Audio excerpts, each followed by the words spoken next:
Alright, so today we are going over second 9 weeks, week 2, Wednesday column on our language bell work. Which word best completes the sentence? Cowboys use cattle trails to get their cattle to the railroads. Am I going to use the first there, the second there, or the third there?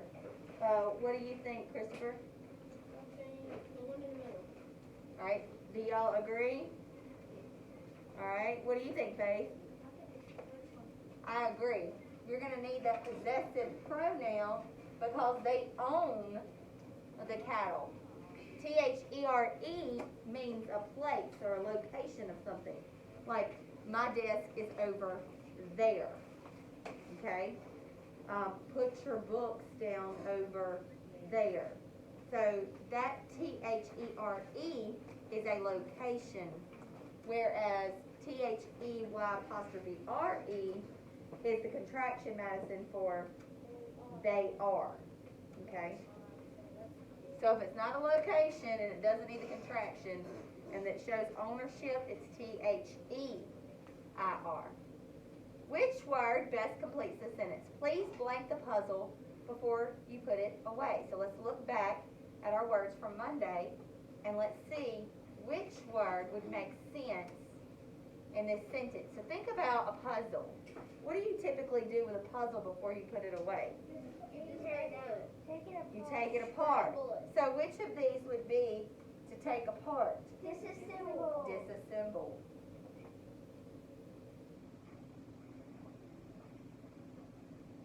Okay? And then what part of speech is underlined? He loves to write, yet he cannot think of a way to start his story. What is the word yet? How is the word yet used in this sentence? Alright, what do you think, Zori? Good job. It is a conjunction because it's a fanboy. Okay, good job, Zori. What is the meaning of the underlined homograph? The shirt has a minute or minute stain on its sleeve, but it's barely noticeable. Is it going to be very small or 60 seconds, Jaylene?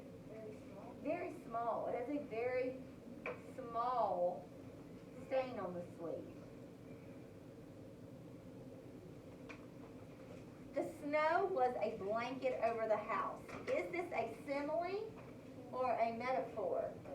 A metaphor. All right. What do you think, Ian? Simile. It is a simile. So it's comparing snow To a blanket. to a blanket, and is it using like or as? No. So therefore, it is not a metaphor. It is it's not a simile. It is a metaphor. Okay. So what does it mean? It means there's a thick layer of snow. There was a thick layer of snow. Covering the house. Metaphor. Thick layer of snow covering the house.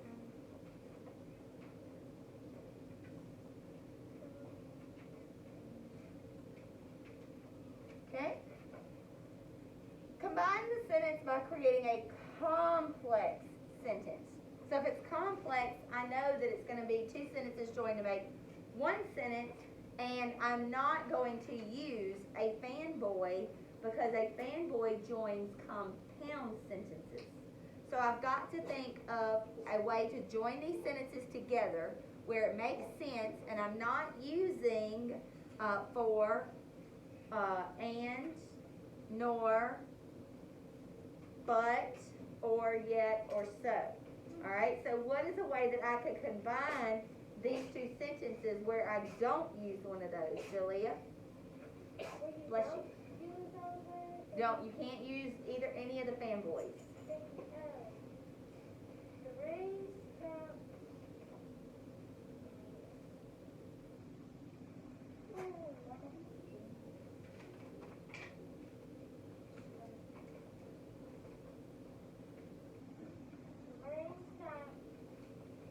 And then we went outside.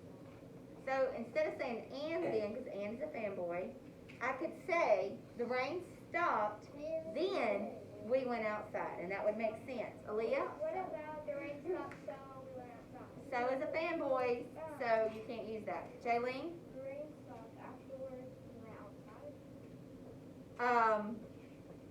You could, let me change that around a little bit and say, after the rain stopped, we went outside. All right, Corbin?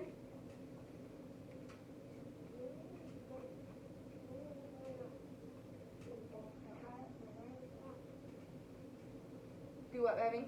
Is that when the rain stopped when we went outside? Okay, the rain stopped when we went outside. Okay, so any of that would be acceptable. I'm gonna say when the rain stopped.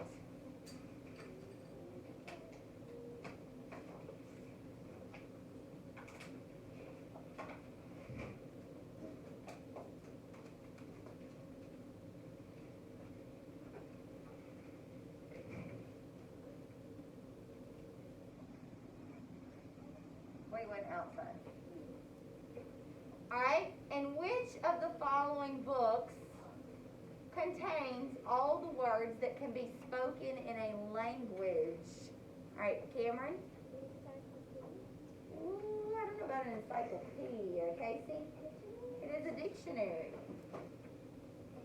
Because remember, the prefix dict means say, talk, speak, proclaim. So it's all the words that are spoken in a language. Okay?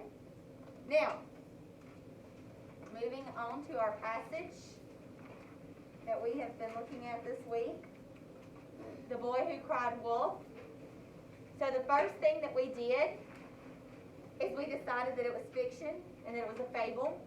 And since it's fiction, I do the Fab Five, where I find the characters, the setting, the problem, the solution, and the theme.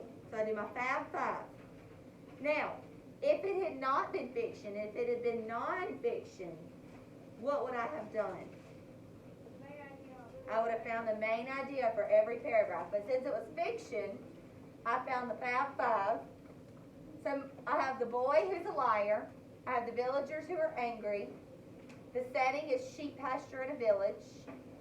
My problem is the boy was bored, so he began to lie to get attention. My solution is that a wolf came to the sheep pasture, but no one believed him, so he learned not to lie. And then my theme is, to be honest, do not lie. Okay? So, when I looked at the question on Monday, we determined that the boy first called out wolf in paragraph 1 because he was bored.